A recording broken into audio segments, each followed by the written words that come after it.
Bama's got a huge test against Missouri coming up on Saturday, and we're going to talk about why I think this is the biggest trap game of the season.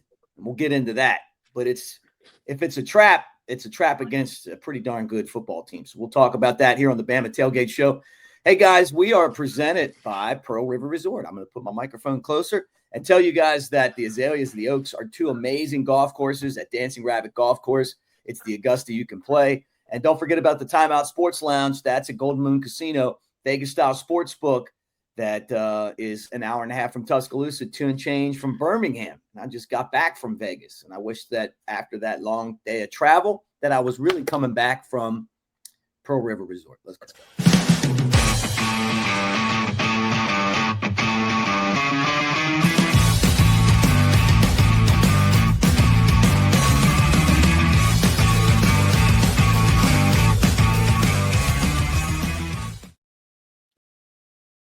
All right, guys, there he is. Alphonse Taylor, you know him as Shank. I'm Mick Gillespie. Great to be with you today to talk some Alabama football. Great to see you, Shank, looking good. Let me get into this right off the bat. I think this is the perfect trap game. I'm going to tell you why, and then I want to hear what you think. First off, it's 11 a.m. It's on the road. Missouri's never beaten Alabama as a member of the SEC. Nobody comes to Alabama to play Missouri. They're a team that I don't even know why they're in the SEC, but they are. And you just came off of back-to-back games that have been tough at Georgia and then at home against Vandy with all the smack talk. Then you got Tennessee next week. And that's one of your biggest rivals. That's your biggest rival right there. Absolutely. I hate those guys, man. No love for Tennessee at all. I might hate them worse than Auburn. If Auburn wasn't in the state, then it'll probably be Tennessee as my worst hated. But since we got to share a state with University of Auburn or Auburn University, whatever they call themselves, Mick, then they're the most hated right now. But at the end of the day, Mick, you're absolutely right. This is the perfect trap game.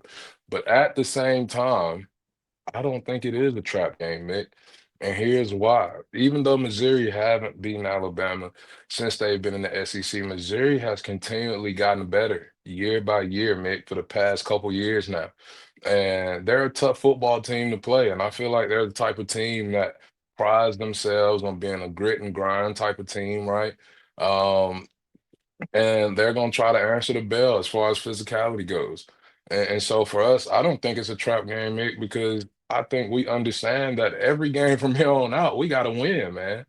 We can't take anybody lightly. You know what I'm saying? And so I think that we understand that from that aspect. And if we want to make a deep playoff run, we have to be able to continue to win in this gauntlet of a schedule we have coming up. And Missouri's on that list, especially what are they ranked right now? Like number 14? Yeah. Yeah. 5-0. Yeah. And so I don't think it's a trap game at all. I think if you watch them on tape, you look at their rankings and you look at that record, Mick, it demands your respect. Yeah. It demands your respect. And anybody that's looking at them and thinking otherwise, then they are mistaken. Yeah. Well, I mean, you're right. And I'll tell you what, the thing about it is it's hard to look at a team that's undefeated and ranked 14th, beating everybody on their schedule as, kind of a look ahead, And Right. this is where Alabama struggled, when these road games. The line, though, is only 3, so it's not like they're favored to win. Right. Some of those games they lost, like Florida State, they were like double-digit favorite and didn't show up for it, So, I mean, this one is, as far as Vegas is concerned, going to be pretty close. And I'm going to tell you why, a couple of reasons that they feel like this one's going to be close. And first off, it's that their offensive line has a couple of guys that could potentially be out. And Bama is banged up on defense, linebacker and defensive line. I mean, you're talking about Quay Russo, out, linebacker. Jamarian Latham, out, linebacker. Caden Jones, out, linebacker. Jeremiah Beeman, defensive lineman, out, right? So, I mean, there's some pretty big names right there that aren't playing in this football game.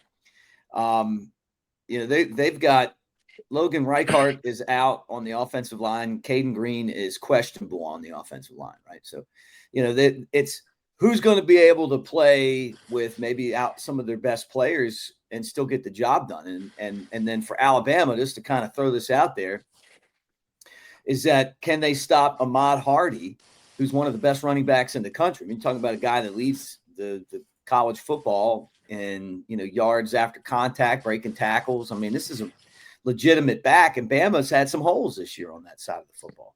Absolutely, Meg. And as soon as you said that, I thought back to that Georgia game, man, just how dominant Georgia looked in the run game. But at the end of the day, Mick, we kept them out the end zone. Yeah. And that's the type of defense we have right now. Are we going to completely shut down people run games? Not at all. And, we're going to give them some in the rushing yards department, but at the end of the day, as long as we continue to keep guys out the end zone, Mick, we keep to that bend, but don't break defense, we'll be just fine. And as far as the injured guys go, any other time, Mick, I would be worried, but I feel like we've dealt with injuries so much this year that a lot of young guys have been pressed into play and they've continued to develop and the team has continued to look better. And that's on top of the young guys playing, Mick. And so with those young guys being pressed into play, they've continued to get better.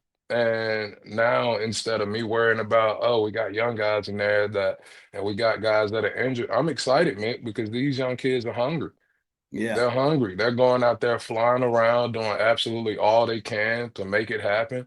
And they continue to show up, especially on the D line, because we've dealt with injuries all year. And so I think we'll continue to play our game and we'll be okay. I definitely think we have the edge in that department when you're talking about missing key guys on defense versus them on O-line. You know, and I think us as the defense as a whole, Mick, we're well-rounded, and we may give up some stuff in the run game, but we're pretty good in pass defense. And like I said before, we don't give up points in the second half, Mick. Yeah. Yeah. And that's been good. I mean, like the adjustments, Justin Jefferson, you and I both just I love at him. all the way he played I love against him. Vanderbilt. And somebody's got to step up. Might not be him this week. So it's going to be somebody else.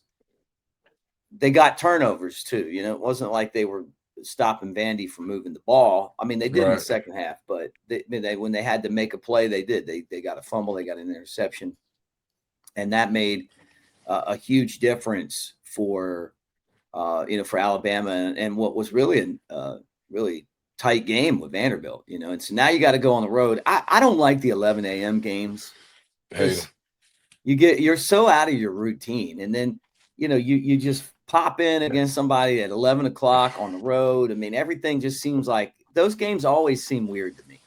yeah, man, because it's tough to get off to a fast start in those games, man, because it's almost kind of like you need a quarter to wake up, right? Yeah, yeah, And so, as tough as it may be, man, I know Georgia was a late kick, but we were on the road and we went into what was a crazy environment, 33 game home win streak by them, and we played some of the best ball we played all season.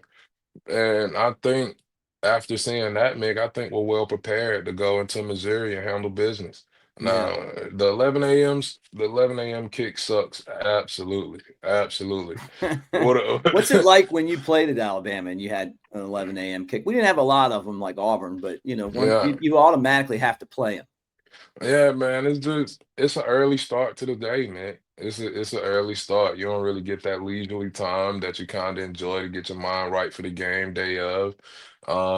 It's just kind of like the minute you wake up, you got to be locked in, man.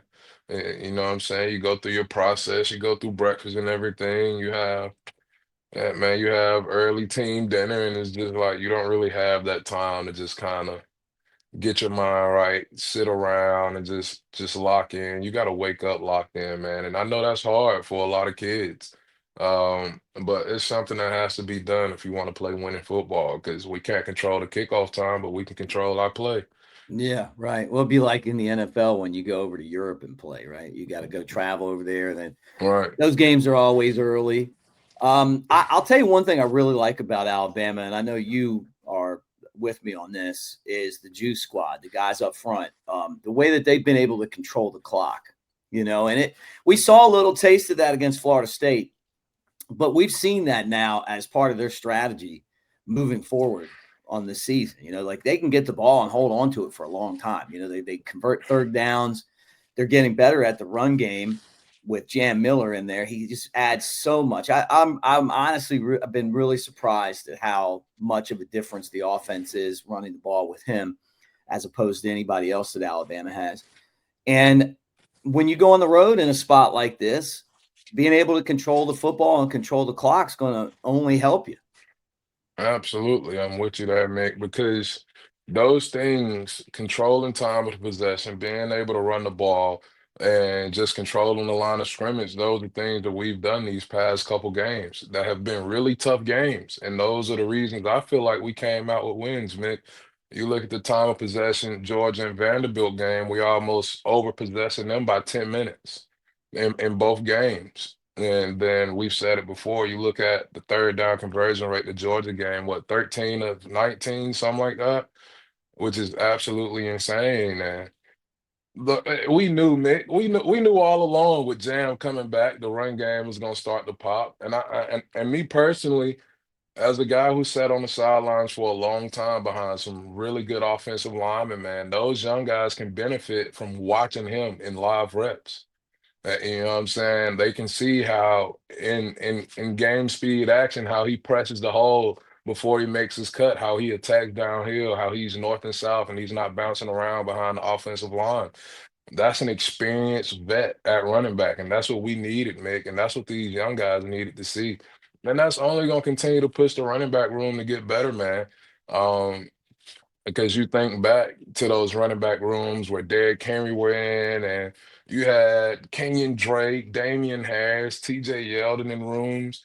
It's just like when you have stacked rooms like that and guys can watch a guy go out there, man, just absolutely dominate on the ground, that makes everybody better, mate, because you put it on tape, you get something to watch, and you just like, all right, I need to mold myself after this. This is what Mhm. an SEC running back looks like. Yeah, and look, if your best player is Jeremy Bernard, I guess your second best player is the guy getting him the football, right? Ty Simpson, who's now one of the Absolutely. leaders for the Heisman Trophy. But he As did it the should same be. thing. He had to sit around and wait. He could have Yeah. transferred, he could have left, but he's stuck, and it's paid off for Alabama because he's one of the best players in the country. He looks like Jay Coker said, kind of feel like that Drew Brees a little bit. He reminds me of Coker when he's outside of the pocket and he throws the football now. You know, like he just kind of like has that same like delivery, you know, and that's a Yeah. compliment, man. I Well, mean, like he's as Jake would point out though, he's a smaller version. no, he's definitely a lot smaller version. Like, like if Jake didn't watch that dive, his hand would be in the dirt next to mine, probably at tight end. Yeah, but yeah, man, I like Ty absolutely deserves to be up for the Heisman, man, because I've been saying it since the summer, Mick. The guy's good. The guy is good. And like I understand people got impressed by Keelan Russell watching him throw the ball because he's so young, but Ty is just so much more polished at this point in his career, man. Yeah. He just has so much more experience and he knows how to control the game. He makes smart decisions. He doesn't force anything. And at the end of the day, that is what pushed our offense forward. Even without having Jam Miller back, man, like Ty was holding it down, doing everything he needed to do to give us a chance to win. And those are the type of quarterbacks you need right now, man. And I'm happy we got us one, Mick. Yeah, me too. And somebody that brings in that kind of experience too, you know, on top of everything else. Absolutely. You know, and well, look, let's talk about a couple things we got going on right now. I want to point everybody down here to AveD Mick Nation. Hit that QR code and check out what we got. Cubs and Brewers tonight, and the Cubs have to win to force a decisive Game 5 in their series against Milwaukee, who won the first two games. You got Bama, Missouri. You got Ohio State versus Illinois. You got Indiana versus Oregon. All of that stuff is part of what we do. We give away cash prizes every week. We got swag. We gave away tickets to the Wisconsin game. We'll keep on doing that. So make sure that you just go on there and play. It's free and it's a lot of fun. We give away $500 a week. So hey, that's you can't beat that Nice. cash. Really I mean, can't. look, it's cash prizes. Now, the other thing, I love doing this to you, Shank, is when we get outside of football for a minute, and our friends at Kelshi give us that opportunity. Like, so this is All right. basically it's a different style of wagering, right? It's legal in all 50 states. You get better odds than no vig from the house, and it's set up by supply and demand, right? It's almost like a stock market thing, right? But no limits, live trading, flexibility, transparent pricing, and it's beyond just um, you know college football or the NFL. Now, so I ask you stuff because I'm just curious to see what you think about different things. What we got, Here's baby? one tonight, and you can do all kinds of stuff, but here's one question for you tonight. What will the announcers say during the Philadelphia at New York pro football game? And this is, I guess, Oh, what they say first, right? Pylon, what a catch, or overtime. what a catch! I'm going. $36,000 have been wagered on that. That's insane. I'm going with the what a catch option though, man. Yeah, what a Hey, you catch. know what I'm saying? Yeah, just because it's gonna be Yeah. some good receivers out there. Our boy Smitty will be out there, AJ Brown. Jalen's pretty good at what he does. So I'm going for what a catch. Yeah, that would be interesting. All right, here's one pro baseball champion, and it's the right now. I mean, there's still a bunch of teams that are in this, but they got the Los Angeles Dodgers and the Toronto Blue Jays. Have you kept up at all with baseball? Yeah, I'm gonna rock with the Blue Jays, Mick. You know what I'm saying? They just put the Yankees out. Forget the Yankees. We don't rock with them. Um, so the Yankees lost, Mick. The Yankees lost. So we gonna hop on that Blue Jay bandwagon. I like Vladdy Jr. and what he's doing there, man. He's just an absolute monster at the plate. So yeah, I'm going with Blue Jays to win it all, man. All right, here's my last one for you today. Artists with the most Spotify listeners at the end of October. They Ooh, got The Weeknd, Taylor Swift, Bad Bunny, ooh. Bruno Mars, Kendrick Lamar, Lady Gaga, Rihanna. Any of these guys, Coldplay, Ed All right. Sheeran, Drake, any of So those? the obvious couple answers would be either Taylor Swift or Drake, but my dark horse is gonna be Bad Bunny right now. Yeah. Because he's getting ready to do the Super Bowl, Mm-hmm. and everybody has their opinions on it, Mick. But I feel like they're gonna go search him up and try to figure out what's going on so they could be in tune. So we're gonna go Bad Bunny, man. Yeah. Hey, I'm with you 100% on that. The guy's in the news, everybody hates on him, man. Like I don't even know who he is. I saw him on wrestling. He was on wrestling one time. And then they're like, articles are popping up, that's you're Yeah, right. Like people are going to have to check him out just cuz they don't know. But they got all kind of stuff on Kelshi, not just this but you got politics and sports, culture, crypto, climate, economics, companies, financials, health, world, all this stuff. And you can go play nice. that as well. And the best part about it is that we got you covered with a little bit of a little help as you get, if you want to give this a try. Use our promo code Bama Tailgate and you get $10 when you sign up with that promo code Bama Tailgate on your first $100 trade. So take advantage of that. All right. Well, Shank, you and I will get back together on Sunday. That's the game Yep, plan. We'll know what's going on with Alabama, and it'll be Tennessee hate week. absolutely. Give me a score prediction, Mick. What you got for the game this And Saturday? I don't know. I think it's going to be a low scoring game. Okay. And I think that Jam Miller is going to outperform uh, a really good Ahmad Hardy, but I think Bama will Nice. cover barely. What do you think? I got Bama 35-14, man. Ooh, I like you're Bama calling them frauds. 35-14. I'm not calling Missouri frauds at all, but I think at this point in the season we've gotten so much better, Mick, that I feel like I can have a little confidence in our play right now. Yeah. And so I'm gonna go 35-14 because like I said, they're going that's the thing, Mick, they're gonna get what they get. You know, our games are not to just totally shut them out. That's not our defense right now, is it? Mm-mm. But what we don't do is we don't give up a lot of points, Mick. You know, that Florida State game was probably the worst one of the season, and we've shaken back since then. And I think we still have a lot to prove defensively, and I think they're gonna answer the bell, man. It's a 35-14 Bama. All right. Well, guys, we'll check you out tomorrow. Jake and I will do the tailgate show, and we appreciate all of you guys for hanging out. And remind you that we're brought to you by Pearl River Resort, Philadelphia, Mississippi. And we talked about them earlier. I mean, if you want to make your wager, go over there to the Timeout Sports Lounge and Golden Moon Casino. And it's an hour and a half from Tuscaloosa, 2 and change from Birmingham. It's got everything you need, full-size bar. It's got 3 different ways that you can place a bet. You got the individual kiosk, you got the regular kiosk, and then you got the window, 20 big screen TVs. You put any of the games on that you want. And I think it's pretty easy to get in and out of that place. I really like it. So check it out. Here's their spokesman. You're going to recognize this guy. If you haven't seen him in a while, here's national championship winning quarterback, Jake Coker. That's my QB.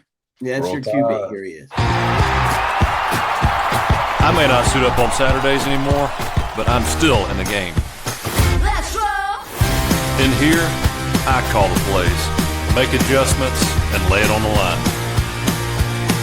Want to feel that fire, that rush? Then you've got to get in the game. I used to say it in the tunnel, and I still say it now. Let's roll.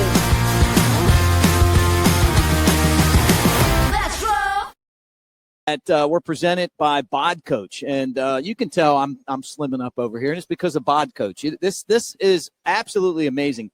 It's your personal trainer that is with you 24/7. So when I go to hotels or when I'm on the road, I type in, "Hey, look, I got equipment. This is what I have," and it'll make a workout specifically for me, what I want, what exercises I want. When I'm at home or I'm in a hotel and there's no way I can get to the gym, it'll say, "Hey, this is what I want to work on today," and it sends you personalized workout plans. It's really awesome. And they contacted me a few weeks ago to be a spokesman. I said, "Well, I want to try this." BOD Coach is fantastic. Like, I use it all the time. I mean, and if I'm telling you, man, like, it makes working out when you are on the go like me so much better. Just because I don't always know I didn't play football at Alabama. I didn't have Scott Cochran yelling, yeah, and telling me what workouts to do. So anyway, I'm going to put in the body on the YouTube all about BOD Coach. Get you guys signed up there, but tell them you heard it on Bama Tailgate.